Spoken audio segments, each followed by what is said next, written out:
ਸਤਿ ਸ੍ਰੀ ਅਕਾਲ ਜੀ। ਅੱਜ ਆਪਾਂ ਗੱਲ ਕਰਨ ਜਾ ਰਹੇ ਹਾਂ ਭਗਵਾਨ ਸ਼ਿਵ ਬਾਰੇ।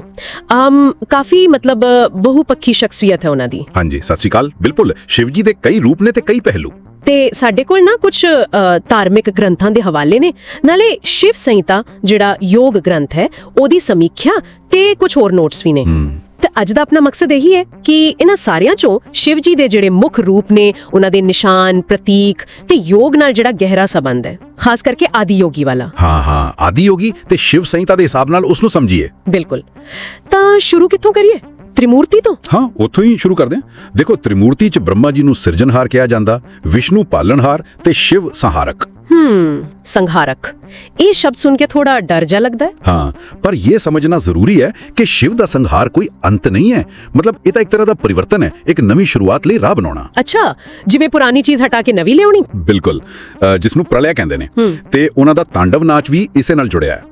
ਬ੍ਰਹਮੰਡ ਦੀ ਇੱਕ ਤਰ੍ਹਾਂ ਨਾਲ ਸਫਾਈ, ਤਾਂ ਜੋ ਨਵੀਂ ਸਿਰਜਣਾ ਹੋ ਸਕੇ। ਪਰ ਫਿਰ ਸ਼ੈਵ ਮਤ ਵਾਲੇ ਤਾਂ ਉਹਨਾਂ ਨੂੰ ਸਿਰਫ ਤ੍ਰਿਮੂਰਤੀ ਦਾ ਹਿੱਸਾ ਨਹੀਂ ਮੰਨਦੇ, ਹੈ ਨਾ? ਉਹ ਤਾਂ ਉਹਨਾਂ ਨੂੰ ਪਰਬ੍ਰਹਮ ਕਹਿੰਦੇ ਨੇ। ਸਹੀ ਗੱਲ ਹੈ। ਸ਼ੈਵ ਮਤ ਦੇ ਹਿਸਾਬ ਨਾਲ ਸ਼ਿਵ ਸਭ ਤੋਂ ਉੱਪਰ ਨੇ, ਉਹ ਪਰਮ ਸੱਤਾ ਨੇ। ਤ੍ਰਿਮੂਰਤੀ ਵੀ ਉਹਨਾਂ ਚੋਂ ਹੀ ਨਿਕਲੀ ਹੈ, ਇਸ ਤਰ੍ਹਾਂ ਸਮਝੋ। ਅੱਛਾ, ਉਹ ਜਿਹੜੀ ਲਿੰਗੋਦਭਵ ਦੀ ਕਥਾ ਹੈ ਨਾ, ਜਿੱਥੇ ਸ਼ਿਵ ਇੱਕ ਪੱਗ ਦੇ ਬਹੁਤ ਵੱਡੀ ਥੰਮ ਵਾਂਗ ਪ੍ਰਗਟ ਹੁੰਦੇ ਨੇ। ਹਾਂ, ਸੁਣੀ ਹੈ, ਜਿਸ ਦਾ ਕੋਈ ਸਿਰਾ ਨਹੀਂ ਮਿਲਦਾ। ਹਾਂ, ਤੇ ਬ੍ਰਹਮਾ ਤੇ ਵਿਸ਼ਨੂੰ ਵੀ ਉਸ ਦਾ ਆਦਿ ਤੇ ਅੰਤ ਨਹੀਂ ਲੱਭਾਉਂਦੇ। ਉਹ ਕਥਾ ਇਹੀ ਦੱਸਦੀ ਹੈ ਕਿ ਸ਼ਿਵ ਦੀ ਸ਼ਕਤੀ ਤੇ ਸਰੂਪ ਅਨੰਤ ਹੈ, ਉਹ ਸਭ ਤੋਂ ਉੱਪਰ ਨੇ। ਇਹ ਸਮਝ ਕੇ ਨਾ, ਉਹਨਾਂ ਦੇ ਜਿਹੜੇ ਦੋ ਮੁੱਖ ਰੂਪ ਨੇ, ਇੱਕ ਪਾਸੇ ਮਹਾਯੋਗੀ, ਦੂਜੇ ਪਾਸੇ ਗ੍ਰਹਿਸਥੀ, ਇਹਨਾਂ 'ਚ ਜਿਹੜਾ ਫਰਕ ਦਿਸਦਾ ਉਹ ਹੋਰ ਵੀ ਦਿਲਚਸਪ ਲੱਗਦਾ ਹੈ। ਹਾਂ, ਇਹ ਬੜਾ ਖਾਸ ਪਹਿਲੂ ਹੈ। ਇੱਕ ਪਾਸੇ ਉਹ ਕੈਲਾਸ਼ ਪਰਬਤ ਤੇ ਡੂੰਘੇ ਧਿਆਨ 'ਚ ਲੀਨ ਨੇ, ਦੁਨੀਆ ਤੋਂ ਬਿਲਕੁਲ ਵੱਖਰੇ, ਵੈਰਾਗੀ। ਹਾਂ, ਜਿਵੇਂ ਭਸਮ ਲਾਈ, ਜਟਾਵਾਂ, ਬਾਗ ਦੀ ਖਾਲ। ਬਿਲਕੁਲ, ਇਹ ਮਹਾਯੋਗੀ ਦਾ ਰੂਪ ਹੈ। ਤੇ ਦੂਜੇ ਪਾਸੇ ਉਹ ਪਾਰਵਤੀ ਜੀ, ਗਣੇਸ਼ ਜੀ, ਕਾਰਤਿਕੇय ਜੀ ਨਾਲ ਪੂਰੇ ਪਰਿਵਾਰ ਵਾਲੇ ਨੇ, ਆਦਰਸ਼ ਗ੍ਰਹਿਸਥੀ। ਤਾਂ ਇਹ ਵਿਰੋਧਾਭਾਸ ਜਾਂ ਨਹੀਂ ਲੱਗਦਾ? ਇੱਕ ਪਾਸੇ ਸਭ ਛੱਡ ਦੇਣਾ, ਦੂਜੇ ਪਾਸੇ ਸਭ ਕੁਝ ਨਾਲ ਰੱਖਣਾ। ਦੇਖੋ, ਇਹ ਵਿਰੋਧਾਭਾਸ ਨਹੀਂ, ਅਸਲ 'ਚ ਇਹ ਇੱਕ ਬਹੁਤ ਡੂੰਘਾ ਸਬਕ ਹੈ। ਇਹ ਦੱਸਦਾ ਹੈ ਕਿ ਅਧਿਆਤਮਿਕਤਾ ਸਿਰਫ ਜੰਗਲਾਂ ਜਾਂ ਪਹਾੜਾਂ 'ਚ ਜਾਣ ਨਾਲ ਨਹੀਂ ਮਿਲਦੀ। ਘਰ ਪਰਿਵਾਰ 'ਚ ਰਹਿੰਦੇ ਹੋਏ ਵੀ ਤੁਸੀਂ ਅਧਿਆਤਮਿਕ ਹੋ ਸਕਦੇ ਹੋ। ਅੱਛਾ, ਤਾਂ ਮਤਲਬ ਅਸਲੀ ਵੈਰਾਗਿਆ ਬਾਹਰੋਂ ਕੁਝ ਛੱਡਣਾ ਨਹੀਂ, ਅੰਦਰ ਦੀ ਅਵਸਥਾ ਹੈ। ਬਿਲਕੁਲ, ਇਹੀ ਤਾਂ ਸਾਰੀ ਗੱਲ ਹੈ, ਜਿਸ ਨੂੰ ਤੁਸੀਂ ਕਿਹਾ ਸੀ ਨਾ, ਸਰੋਤਾਂ 'ਚ ਲੱਗੇ ਹੋਏ ਨਿਰਲੇਪਤਾ। ਇੰਗੇਜਡ ਡਿਟੈਚਮੈਂਟ। ਹਾਂ, ਇੰਗੇਜਡ ਡਿਟੈਚਮੈਂਟ, ਉਹੀ ਚੀਜ਼। ਮਤਲਬ ਦੁਨੀਆ ਦੇ ਕੰਮਾਂ 'ਚ ਪੂਰੀ ਤਰ੍ਹਾਂ ਲੱਗੇ ਹੋਏ ਵੀ ਅੰਦਰੋਂ ਉਸ ਨਾਲ ਜੁੜੇ ਨਾ ਹੋਣਾ, ਨਿਰਲੇਪ ਰਹਿਣਾ, ਇਹੀ ਅਸਲ ਤਪੱਸਿਆ ਹੈ। ਤੇ ਸ਼ਿਵ ਸੰਹਿਤਾ ਵੀ ਇਸ ਗੱਲ ਤੇ ਜ਼ੋਰ ਦਿੰਦੀ ਹੈ ਕਿ ਘਰ ਗ੍ਰਹਿਸਥੀ ਵਾਲਾ ਬੰਦਾ ਵੀ ਯੋਗ ਕਰਕੇ ਮੁਕਤੀ ਪਾ ਸਕਦਾ ਹੈ। ਇਹ ਬਹੁਤ ਅਹਿਮ ਨੁਕਤਾ ਹੈ ਅੱਜ ਦੇ ਜ਼ਮਾਨੇ ਲਈ ਵੀ। ਅੱਛਾ, ਫਿਰ ਉਹਨਾਂ ਦੇ ਜਿਹੜੇ ਚਿੰਨ੍ਹ ਨੇ, ਪ੍ਰਤੀਕ ਨੇ, ਉਹਨਾਂ ਦੇ ਵੀ ਤਾਂ ਖਾਸ ਮਤਲਬ ਹੋਣਗੇ, ਜਿਵੇਂ ਤੀਜੀ ਅੱਖ। ਹਾਂਜੀ, ਬਿਲਕੁਲ। ਤੀਜੀ ਅੱਖ ਯਾਨੀ ਤ੍ਰਿਨੇਤਰ, ਆਮ ਤੌਰ ਤੇ ਲੋਕ ਸਮਝਦੇ ਨੇ ਕਿ ਇਹ ਸਿਰਫ ਗੁੱਸੇ ਜਾਂ ਵਿਨਾਸ਼ ਵੇਲੇ ਖੁੱਲਦੀ ਹੈ, ਪਰ ਅਸਲ 'ਚ ਇਹ ਗਿਆਨ ਦੀ ਅੱਖ ਹੈ। ਗਿਆਨ ਦੀ ਅੱਖ। ਹਾਂ, ਇਹ ਉਹ ਸ਼ਕਤੀ ਹੈ ਜਿਹੜੀ ਭੌਤਿਕ ਦੁਨੀਆ ਤੋਂ ਬਾਹਰ ਸੱਚ ਨੂੰ ਦੇਖ ਸਕਦੀ ਹੈ, ਪਰਮ ਨੂੰ ਨਸ਼ਟ ਕਰ ਸਕਦੀ ਹੈ, ਜਿਵੇਂ ਉਹਨਾਂ ਨੇ ਕਾਮਦੇਵ ਨੂੰ ਭਸਮ ਕੀਤਾ ਸੀ। ਅੱਛਾ, ਹਾਂ, ਉਹ ਕਥਾ। ਹਾਂ, ਉਹ ਇਹੀ ਦੱਸਦੀ ਹੈ ਕਿ ਗਿਆਨ ਨਾਲ ਤੁਸੀਂ ਆਪਣੀਆਂ ਵਾਸ਼ਨਾਵਾਂ ਤੇ ਕਾਬੂ ਪਾ ਸਕਦੇ ਹੋ। ਤੇ ਉਹਨਾਂ ਦਾ ਨੀਲਕੰਠ ਹੋਣਾ, ਨੀਲਾ ਗਲਾ। ਹਾਂ, ਨੀਲਕੰਠ, ਇਹ ਵੀ ਬਹੁਤ ਵੱਡਾ ਪ੍ਰਤੀਕ ਹੈ। ਸਮੁੰਦਰ ਮੰਥਨ ਵੇਲੇ ਜਦੋਂ ਹਲਾਹਲ ਜ਼ਹਿਰ ਨਿਕਲਿਆ ਸੀ, ਜਿਸ ਨੂੰ ਕੋਈ ਸੰਭਾਲਣ ਨੂੰ ਤਿਆਰ ਨਹੀਂ ਸੀ, ਤਾਂ ਸ਼ਿਵ ਜੀ ਨੇ ਉਹਨੂੰ ਪੀ ਲਿਆ ਸੀ ਸੰਸਾਰ ਨੂੰ ਬਚਾਉਣ ਲਈ, ਤੇ ਉਹਨਾਂ ਨੇ ਗਲੇ 'ਚ ਰੋਕ ਲਿਆ, ਜਿਸ ਕਰਕੇ ਗਲਾ ਨੀਲਾ ਹੋ ਗਿਆ। ਇਹ ਦੱਸਦਾ ਹੈ ਕਿ ਉਹਨਾਂ 'ਚ ਕਿੰਨੀ ਕਰੁਣਾ ਹੈ ਤੇ ਨਕਾਰਾਤਮਕਤਾ ਨੂੰ ਆਪਣੇ ਅੰਦਰ ਜਜ਼ਬ ਕਰਨ ਦੀ ਕਿੰਨੀ ਸ਼ਕਤੀ। ਉਹ ਸਿਰਫ ਸੰਹਾਰਕ ਨਹੀਂ, ਉਹ ਰੱਖਿਅਕ ਵੀ ਨੇ। ਬਹੁਤ ਖੂਬ। ਤੇ ਨਟਰਾਜ ਦੇ ਰੂਪ 'ਚ ਜਿਹੜਾ ਉਹ ਤਾਂਡਵ ਕਰਦੇ ਨੇ, ਉਹਦੇ ਬਾਰੇ ਕੀ? ਨਟਰਾਜ ਦਾ ਤਾਂਡਵ ਨਾ, ਉਹ ਸਿਰਫ ਗੁੱਸੇ ਦਾ ਨਾਚ ਨਹੀਂ, ਉਹ ਤਾਂ ਬ੍ਰਹਮੰਡੀ ਊਰਜਾ ਦਾ ਨਾਚ ਹੈ। ਉਸ 'ਚ ਸਭ ਕੁਝ ਹੈ, ਸ੍ਰਿਸ਼ਟੀ, ਪਾਲਨ, ਸੰਹਾਰ, ਪਰਮ ਪਾਉਣਾ ਤੇ ਮੁਕਤੀ ਦੇਣਾ। ਇਹ ਪੰਜ ਕੰਮ, ਜਿਨ੍ਹਾਂ ਨੂੰ ਪੰਚ ਕ੍ਰਿਤਿਆ ਕਹਿੰਦੇ ਨੇ। ਅੱਛਾ। ਤੇ ਤੁਸੀਂ ਦੇਖੋਗੇ ਕਿ ਨਟਰਾਜ ਦੇ ਇੱਕ ਪੈਰ ਥੱਲੇ ਇੱਕ ਦੈਂਤ ਜਿਹਾ ਹੁੰਦਾ ਹੈ, ਅਪਸਮਾਰਾ। ਉਹ ਅਗਿਆਨਤਾ ਦਾ ਪ੍ਰਤੀਕ ਹੈ। ਸ਼ਿਵ ਆਪਣੇ ਗਿਆਨ ਦੇ ਨਾਚ ਨਾਲ ਅਗਿਆਨਤਾ ਨੂੰ ਕੁਚਲ ਰਹੇ ਨੇ। ਤੇ ਹੱਥਾਂ 'ਚ ਡਮਰੂ ਤੇ ਅੱਗ। ਹਾਂ, ਡਮਰੂ ਸ੍ਰਿਸ਼ਟੀ ਦੀ ਆਵਾਜ਼ ਹੈ, ਪਹਿਲੀ ਤੋਂ ਨਹੀਂ। ਤੇ ਦੂਜੇ ਹੱਥ 'ਚ ਅੱਗ ਵਿਨਾਸ਼ ਦੀ ਪ੍ਰਤੀਕ ਹੈ। ਦੋਵੇਂ ਨਾਲੋਂ ਨਾਲ। ਇਸੇ ਤਰ੍ਹਾਂ ਗੰਗਾ ਨੂੰ ਜਟਾਵਾਂ 'ਚ ਸੰਭਾਲਣਾ। ਹਾਂ, ਉਹ ਵੀ ਇੱਕ ਖਾਸ ਗੱਲ ਹੈ। ਉਹ ਦੱਸਦਾ ਕਿ ਕਿਵੇਂ ਬਹੁਤ ਵੱਡੀ ਸ਼ਕਤੀ ਨੂੰ ਕਾਬੂ ਕਰਕੇ ਮਨੁੱਖਤਾ ਦੀ ਭਲਾਈ ਲਈ ਵਰਤਿਆ ਜਾ ਸਕਦਾ ਹੈ। ਤੇ ਨੰਦੀ ਬਲਦ, ਉਹਨਾਂ ਦਾ ਵਾਹਨ, ਉਹ ਸ਼ਰਧਾ, ਸ਼ਕਤੀ ਤੇ ਧਰਮ ਦਾ ਪ੍ਰਤੀਕ ਹੈ। ਵਾਹ, ਕਿੰਨੇ ਗਹਿਰੇ ਅਰਥ ਨੇ ਹਰ ਚੀਜ਼ ਦੇ। ਅੱਛਾ, ਹੁਣ ਆਪਾਂ ਸ਼ਿਵ ਜੀ ਤੇ ਯੋਗ ਦੇ ਸੰਬੰਧ ਤੇ ਆਉਂਦੇ ਹਾਂ। ਉਹਨਾਂ ਨੂੰ ਆਦਿ ਯੋਗੀ ਕਿਹਾ ਜਾਂਦਾ ਹੈ, ਯਾਨੀ ਪਹਿਲਾ ਯੋਗੀ। ਤਾਂ ਜੀ ਬਿਲਕੁਲ, ਆਦਿ ਯੋਗੀ ਦਾ ਮਤਲਬ ਹੀ ਇਹ ਸਭ ਤੋਂ ਪਹਿਲਾ ਯੋਗੀ। ਮੰਨਿਆ ਜਾਂਦਾ ਹੈ ਕਿ ਯੋਗ ਦਾ ਗਿਆਨ ਸਭ ਤੋਂ ਪਹਿਲਾਂ ਸ਼ਿਵ ਜੀ ਨੇ ਹੀ ਦਿੱਤਾ ਸੀ। ਉਹਨਾਂ ਨੇ ਸਪਤਰਿਸ਼ੀਆਂ ਨੂੰ 112 ਤਰੀਕੇ ਸਿਖਾਏ ਸੀ। 112? ਹਾਂ, 112 ਵਿਧੀਆਂ, ਜਿਨ੍ਹਾਂ ਨਾਲ ਮਨੁੱਖ ਆਪਣੀ ਚੇਤਨਾ ਦਾ ਵਿਸਥਾਰ ਕਰ ਸਕਦਾ ਹੈ, ਆਪਣੀਆਂ ਸੀਮਾਵਾਂ ਤੋਂ ਬਾਹਰ ਜਾ ਸਕਦਾ ਹੈ। ਤੇ ਜਿਹੜੀ ਸ਼ਿਵ ਸੰਹਿਤਾ ਹੈ, ਉਹ ਇਸੇ ਗਿਆਨ ਦਾ ਇੱਕ ਮਹੱਤਵਪੂਰਨ ਗ੍ਰੰਥ ਹੋਇਆ ਫਿਰ? ਬਿਲਕੁਲ, ਸ਼ਿਵ ਸੰਹਿਤਾ ਯੋਗ ਦੇ ਮੁੱਖ ਗ੍ਰੰਥਾਂ ਚੋਂ ਇੱਕ ਹੈ। ਇਹ ਬਹੁਤ ਗਹਿਰਾਈ ਨਾਲ ਯੋਗ ਦੀ ਗੱਲ ਕਰਦੀ ਹੈ। ਇਹ ਕਹਿੰਦੀ ਹੈ ਕਿ ਸਾਡਾ ਸਰੀਰ ਹੀ ਇੱਕ ਬ੍ਰਹਮੰਡ ਹੈ, ਛੋਟਾ ਰੂਪ। ਅੱਛਾ, ਸਰੀਰ ਹੀ ਬ੍ਰਹਮੰਡ। ਹਾਂ, ਇਸ 'ਚ ਊਰਜਾ ਦੇ ਵਹਿਣ ਲਈ ਨਾੜੀਆਂ ਦਾ ਜ਼ਿਕਰ ਹੈ। ਕਹਿੰਦੇ ਨੇ 3.5 ਲੱਖ ਨਾੜੀਆਂ ਨੇ, ਜਿਨ੍ਹਾਂ 'ਚੋਂ 14 ਮੁੱਖ ਨੇ ਤੇ ਸਭ ਤੋਂ ਜ਼ਰੂਰੀ 3 ਏਡਾ, ਪਿੰਗਲਾ ਤੇ ਸੁਸ਼ੁਮਨਾ। ਏਡਾ, ਪਿੰਗਲਾ, ਸੁਸ਼ੁਮਨਾ ਸੁਣਿਆ ਹੋਇਆ ਹੈ। ਹਾਂ, ਤੇ ਫਿਰ ਚੱਕਰਾਂ ਦੀ ਗੱਲ ਹੁੰਦੀ ਹੈ। ਊਰਜਾ ਦੇ ਕੇਂਦਰ 6 ਮੁੱਖ ਚੱਕਰ ਤੇ 7ਵਾਂ ਸਹਸਰਾਰ ਚੱਕਰ। ਤੇ ਕੁੰਡਲਿਨੀ ਸ਼ਕਤੀ ਨੂੰ ਕਿਵੇਂ ਜਗਾਇਆ ਜਾਵੇ, ਇਸ ਤੇ ਬਹੁਤ ਜ਼ੋਰ ਹੈ। ਤੇ ਇਹਦੇ 'ਚ ਪ੍ਰਾਣਾਯਾਮ ਤੇ ਆਸਨਾ ਦਾ ਵੀ ਜ਼ਿਕਰ ਹੈਗਾ। ਹਾਂਜੀ ਬਿਲਕੁਲ, ਪ੍ਰਾਣਾਯਾਮ ਯਾਨੀ ਸਾਹ ਤੇ ਕਾਬੂ ਪਾਉਣਾ, ਇਹਨੂੰ ਮਨ ਤੇ ਸਰੀਰ ਦੀ ਸ਼ੁੱਧੀ ਲਈ ਬਹੁਤ ਜ਼ਰੂਰੀ ਦੱਸਿਆ ਗਿਆ ਹੈ। ਇਸ ਦੇ 4 ਪੜਾਅ ਵੀ ਦੱਸੇ ਨੇ: ਆਰੰਭ, ਘਟ, ਪਰਿਛੈ, ਨਿਸ਼ਪੱਤੀ। ਤੇ ਇਸ ਨਾਲ ਸਿੱਧੀਆਂ ਵੀ ਮਿਲਦੀਆਂ ਨੇ। ਹਾਂ, ਗ੍ਰੰਥ 'ਚ ਜ਼ਿਕਰ ਹੈ ਕਿ ਪ੍ਰਾਣਾਯਾਮ ਨਾਲ 8 ਤਰ੍ਹਾਂ ਦੀਆਂ ਵੱਡੀਆਂ ਸਿੱਧੀਆਂ, ਅਸ਼ਟ ਐਸ਼ਵਰਦੀਆਂ ਮਿਲ ਸਕਦੀਆਂ ਨੇ, ਜਿਵੇਂ ਵਾਕ ਸਿੱਧੀ, ਜੋ ਬੋਲੋ ਸੱਚ ਹੋ ਜਾਵੇ, ਜਾਂ ਪ੍ਰਕਾਇਆ ਪ੍ਰਵੇਸ਼, ਦੂਜੇ ਦੇ ਸਰੀਰ 'ਚ ਦਾਖਲ ਹੋਣਾ। ਵਾਹ, ਤੇ ਆਸਣ? ਆਸਣਾ ਦਾ ਵੀ ਜ਼ਿਕਰ ਹੈ, ਪਰ ਸ਼ਾਇਦ ਹਠ ਯੋਗ ਪ੍ਰਦੀਪਿਕਾ ਜਿੰਨਾ ਨਹੀਂ। ਸ਼ਿਵ ਸਮਿਤਾ 'ਚ 4 ਮੁੱਖ ਆਸਣ ਦੱਸੇ ਨੇ: ਸਿੱਧਾਸਨ, ਪਦਮਾਸਨ, ਉਗਰਾਸਨ ਤੇ ਸਵਸਤਿਕਾਸਨ। ਨਾਲੇ 10 ਮਹੱਤਵਪੂਰਨ ਮੁਦਰਾਵਾਂ, ਜਿਵੇਂ ਯੂਨੀ ਮੁਦਰਾ ਜਾਂ ਖਿਚੜੀ ਮੁਦਰਾ। ਪਰ ਜ਼ੋਰ ਅੰਦਰੂਨੀ ਕੰਮ ਤੇ ਜ਼ਿਆਦਾ ਹੈ। ਸਮਝ ਗਈ। ਅੱਛਾ, ਅਖੀਰ 'ਚ ਆਪਾਂ ਉਹਨਾਂ ਦੀ ਪੂਜਾ ਦੇ ਖਾਸ ਮੌਕਿਆਂ ਦੀ ਗੱਲ ਕਰੀਏ, ਜਿਵੇਂ ਮਹਾਸ਼ਿਵਰਾਤਰੀ ਬਹੁਤ ਮਨਾਈ ਜਾਂਦੀ ਹੈ। ਹਾਂਜੀ, ਮਹਾਸ਼ਿਵਰਾਤਰੀ ਦਾ ਸ਼ਿਵ ਜੀ ਦਾ ਸਭ ਤੋਂ ਵੱਡਾ ਤਿਉਹਾਰ ਮੰਨਿਆ ਜਾਂਦਾ ਹੈ। ਇਹ ਸ਼ਿਵ ਤੇ ਪਾਰਵਤੀ ਜੀ ਦੇ ਵਿਆਹ ਦਾ ਪ੍ਰਤੀਕ ਹੈ। ਇਸ ਰਾਤ ਨੂੰ ਜਾਗਰਣ ਕਰਨ ਦਾ, ਯਾਨੀ ਸਾਰੀ ਰਾਤ ਜਾਗ ਕੇ ਭਜਨ ਕੀਰਤਨ ਮੰਤਰ ਜਾਪ ਕਰਨ ਦਾ ਬਹੁਤ ਮਹੱਤਵ ਹੈ। ਓਮ ਨਮः ਸ਼ਿਵਾਏ। ਹਾਂ, ਓਮ ਨਮः ਸ਼ਿਵਾਏ। ਨਾਲੇ ਸ਼ਿਵਲਿੰਗ ਦਾ ਅਭਿਸ਼ੇਕ ਕੀਤਾ ਜਾਂਦਾ ਹੈ, ਦੁੱਧ, ਦਹੀਂ, ਸ਼ਹਿਦ, ਘਿਓ, ਗੰਗਾ ਜਲ ਨਾਲ, ਤੇ ਬਿਲਵ ਪੱਤਰ ਚੜਾਏ ਜਾਂਦੇ ਨੇ। ਕਹਿੰਦੇ ਨੇ ਇਹ ਰਾਤ ਅਧਿਆਤਮਿਕ ਤੌਰ ਤੇ ਬਹੁਤ ਸ਼ਕਤੀਸ਼ਾਲੀ ਹੁੰਦੀ ਹੈ। ਤੇ ਇੱਕ ਸ਼ਰਾਵਣ ਦਾ ਮਹੀਨਾ ਵੀ ਖਾਸ ਹੁੰਦਾ, ਖਾਸ ਕਰਕੇ ਸੋਮਵਾਰ। ਬਿਲਕੁਲ, ਸਾਵਣ ਦਾ ਮਹੀਨਾ ਪੂਰਾ ਹੀ ਸ਼ਿਵ ਜੀ ਨੂੰ ਸਮਰਪਿਤ ਮੰਨਿਆ ਜਾਂਦਾ ਹੈ। ਹਰ ਸੋਮਵਾਰ ਨੂੰ ਖਾਸ ਪੂਜਾ ਹੁੰਦੀ ਹੈ। ਤੇ ਇਸੇ ਮਹੀਨੇ 'ਚ ਕਾਂਵੜ ਯਾਤਰਾ ਵੀ ਹੁੰਦੀ ਹੈ। ਹਾਂ, ਕਾਂਵੜ ਯਾਤਰਾ ਉਹ ਕਿਉਂ ਹੁੰਦੀ ਹੈ? ਉਹਦਾ ਸਬੰਧ ਵੀ ਨੀਲਕੰਠ ਵਾਲੀ ਕਥਾ ਨਾਲ ਜੋੜਦੇ ਨੇ। ਜਦੋਂ ਸ਼ਿਵ ਜੀ ਨੇ ਜ਼ਹਿਰ ਪੀਤਾ ਸੀ ਤਾਂ ਉਹਦੇ ਅਸਰ ਨੂੰ ਸ਼ਾਂਤ ਕਰਨ ਲਈ ਦੇਵਤਿਆਂ ਨੇ ਉਹਨਾਂ ਤੇ ਬਹੁਤ ਸਾਰਾ ਜਲ ਪਾਇਆ ਸੀ। ਤਾਂ ਸ਼ਰਧਾਲੂ ਉਹੀ ਭਾਵਨਾ ਨਾਲ ਗੰਗਾ ਜਲ ਲਿਆ ਕੇ ਸ਼ਿਵਲਿੰਗ ਤੇ ਚੜਾਉਂਦੇ ਨੇ, ਖਾਸ ਕਰਕੇ ਸਾਵਣ 'ਚ। ਅੱਛਾ, ਇਹ ਕਾਰਨ ਹੈ। ਤਾਂ ਫਿਰ ਜੇ ਸਾਰੀ ਗੱਲਬਾਤ ਨੂੰ ਸਮੇਟੀਏ ਤਾਂ ਸ਼ਿਵ ਸਿਰਫ ਵਿਨਾਸ਼ ਦੇ ਦੇਵਤਾ ਨਹੀਂ ਹਨ। ਨਹੀਂ, ਬਿਲਕੁਲ ਨਹੀਂ। ਉਹ ਪਰਿਵਰਤਨ ਦੇ ਦੇਵਤਾ ਨੇ। ਉਹ ਵਿਰੋਧਾਭਾਸਾਂ ਨੂੰ ਆਪਣੇ ਅੰਦਰ ਸਮੋਈ ਬੈਠੇ ਨੇ। ਉਹ ਤਪਸਵੀ ਵੀ ਨੇ ਤੇ ਗ੍ਰਹਿਸਥੀ ਵੀ। ਉਹ ਯੋਗ ਦੇ ਸੋਮੇ ਨੇ, ਆਦਿ ਯੋਗੀ। ਹਾਂ, ਤੇ ਉਹਨਾਂ ਦੀਆਂ ਕਹਾਣੀਆਂ, ਉਹਨਾਂ ਦੇ ਪ੍ਰਤੀਕ ਸਭ ਬਹੁਤ ਗਹਿਰੇ ਅਧਿਆਤਮਿਕ ਸਬਕ ਦਿੰਦੇ ਨੇ। ਸਹੀ ਕਿਹਾ। ਉਹ ਸਾਨੂੰ ਯਾਦ ਕਰਾਉਂਦੇ ਨੇ ਕਿ ਜ਼ਿੰਦਗੀ 'ਚ ਬਦਲਾਅ ਤਾਂ ਆਉਣਾ ਹੀ ਆਉਣਾ ਹੈ, ਤੇ ਅਸਲੀ ਤਿਆਗ ਦੁਨੀਆ ਤੋਂ ਭੱਜਣਾ ਨਹੀਂ, ਸਗੋਂ ਦੁਨੀਆ 'ਚ ਰਹਿੰਦੇ ਹੋਏ ਵੀ ਅੰਦਰੋਂ ਸ਼ਾਂਤ ਤੇ ਸੰਤੁਲਿਤ ਰਹਿਣਾ ਹੈ। ਤੇ ਯੋਗ ਸ਼ਾਇਦ ਉਸੇ ਸੰਤੁਲਨ ਨੂੰ ਪਾਉਣ ਦਾ ਇੱਕ ਤਰੀਕਾ ਹੈ ਜੋ ਸ਼ਿਵ ਨੇ ਸਿਖਾਇਆ ਹੈ। ਹਾਂਜੀ। ਤਾਂ ਫਿਰ ਸੁਣਨ ਵਾਲਿਆਂ ਲਈ ਇੱਕ ਸਵਾਲ ਛੱਡ ਜਾਈਏ। ਹਾਂ, ਜ਼ਰੂਰ।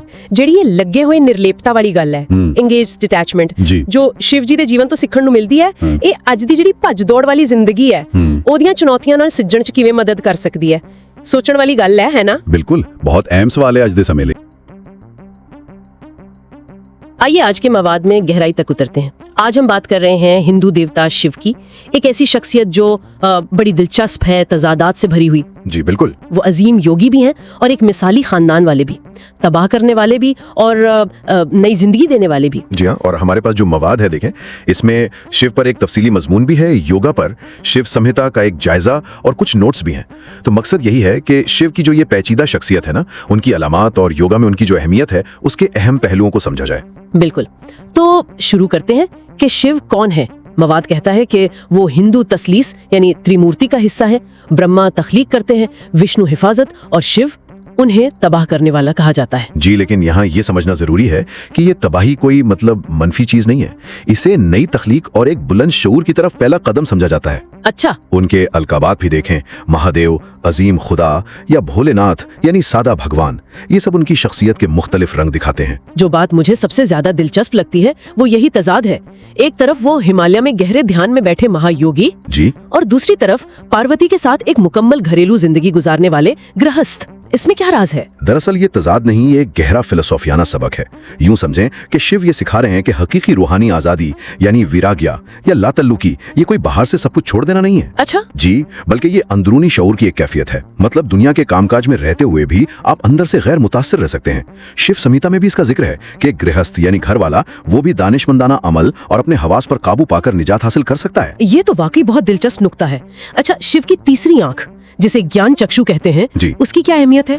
देखिए, ये आंख सिर्फ एक जिस्मानी उज्व नहीं है, ये अंदरूनी इल्म, हकीकत को देखने की सलाहियत और धोखे और फरेब को जला देने वाली ताकत की अलामत है। ओह, योगा के नजरिए से देखें तो तीसरी आंख का खुलना मादी हवास से आगे बढ़कर हकीकत को समझना है।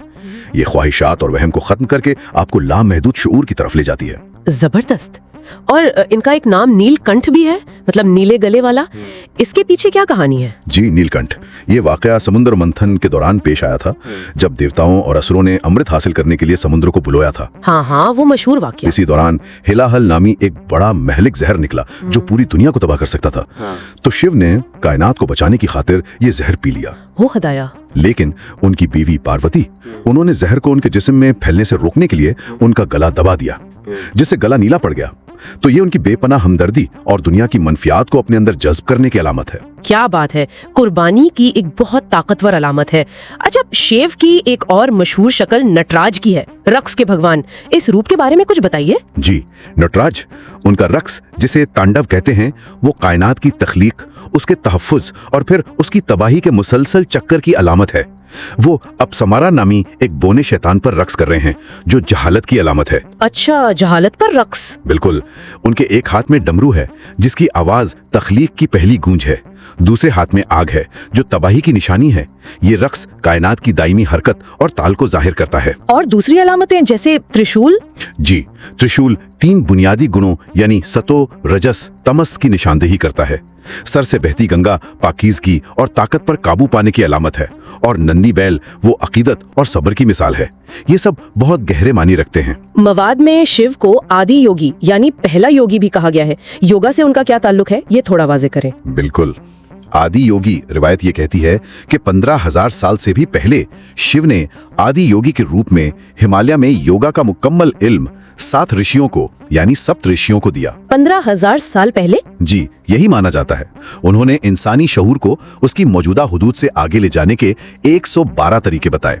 इसलिए योगा की रिवायत में शिव सिर्फ एक देवता नहीं, बल्कि वो योगा के इल्म का मनबा है, पहले गुरु हैं। वाह। अच्छा, और शिव संहिता का भी जिक्र है। ये क्या किताब है? शिव संहिता हठ योगा के जो कदीम तरीन और अहम तरीन मतन है, उनमें से एक है। इसमें जिस्म में तवानाई के रास्तों यानी नाड़ियों का जिक्र है। नाड़ियां जैसे इडा, पिंगला? जी, इडा, पिंगला और सुषुम्ना जो मरकजी नाड़ी है, इन पर काबू पाना योगा की बुनियाद है। साथ ही इसमें चक्रों, प्राणायाम यानी सांस की मशकें और मुख्तलिफ मुद्राओं यानी अलामती इशारों की वजाहत भी है। तो ये एक अमली किताब है। जी बिल्कुल। और ये मतन हित योगा यानी जिस्मानी मशकें और राज योगा यानी जहनी और रूहानी मशकें, इनके बहामी इन्हसार पर जोर देता है कि मुकम्मल कामयाबी के लिए दोनों जरूरी हैं। सही। अच्छा, एक मंत्र का भी जिक्र है, महामृत्युंजय मंत्र। उसकी क्या अहमियत है? इसे मौत पर फतह पाने वाला अजीम मंत्र कहा जाता है। त्रियंबकम मंत्र भी कहते हैं। माना जाता है कि ये सेहत और लंबी उम्र देता है और मौत के खौफ पर काबू पाने में मदद करता है। ये तो बहुत ताकतवर मंत्र लगता है। जी, उसका जिक्र ऋग्वेद में भी मिलता है और उसे गायत्री मंत्र जितना ही अहम समझा जाता है। आखिर में महाशिवरात्रि का त्योहार है, इसका क्या पस मंजर है? महाशिवरात्रि एक बहुत अहम त्योहार है। देखें, घर वालों के लिए ये शिव और पार्वती की शादी की रात की अलामत है। अच्छा। जबकि सन्यासियों और योगियों के लिए ये वो रात है जब शिव मुकम्मल तौर पर साकिन होकर गहरे मुलाकबे में चले गए थे। इसे रूहानी तौर पर बहुत ताकतवर रात समझा जाता है। लोग इसे जागकर मुराकबा और मंत्र जाप में गुजारते हैं। शिव की इन तमाम जिहतों को समझने के बाद ये वाकई हैरानकुन है। एक ही शख्सियत में इतनी गहराई और इतने बज़ाहिर मुतजाद पहलू। तो आखिर में ये सब हमारे लिए क्या मानी रखता है? आज की जो हमारी पेचीदा जिंदगियां हैं, उनमें शिव की ये खुसूसियात कैसे रहनुमाई कर सकती हैं? सन्यासी भी, घरवाला भी, तबाही भी, तख्लीक भी। देखिए, शिव का इन मुतजाद नजर आने वाली चीजों को अपनी जात में समो लेना शायद हमें यही सिखाता है कि रूहानी तरक्की और दुनियावी जिम्मेदारियां ये एक दूसरे की जिद नहीं, इन्हें एक साथ निभाया जा सकता है। ये गौर तलब बात है कि किस तरह एक भरपूर अमली जिंदगी गुजारते हुए भी अंदरूनी तौर पर लाताल्लुक और पुरसुकून रहा जा सकता है। शायद असल चैलेंज आज के दौर में यही तवाज़ुन कायम करना है।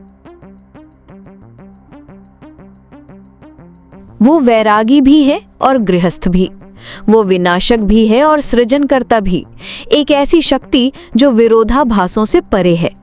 कैलाश से लेकर ब्रह्मांड के कण कण तक बस एक ही गूंज है, हर हर महादेव। क्या आप जानते हैं कि शिव का तीसरा नेत्र खुलने पर क्या होता है? ये सिर्फ विनाश नहीं बल्कि एक नई सृष्टि का आरंभ है। आज हम जानेंगे भगवान शिव के उन रहस्यों को जो विज्ञान और आध्यात्म की सीमाओं से परे हैं। हम देखेंगे कि कैसे वो एक ही समय में महायोगी भी हैं और आदर्श गृहस्थ भी, कैसे उनका तांडव विनाश भी है और सृजन भी। शिव केवल एक नाम नहीं, वो संतुलन की शक्ति है, एक ऐसी व्यवस्था जो सृष्टि के हर कण में संतुलन बनाती है।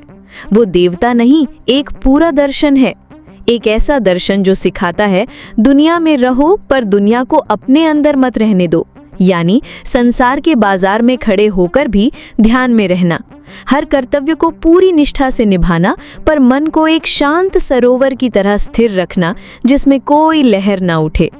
वो भोलेनाथ हैं, इतने सरल कि एक लोटा जल और सच्ची भक्ति से प्रसन्न हो जाते हैं।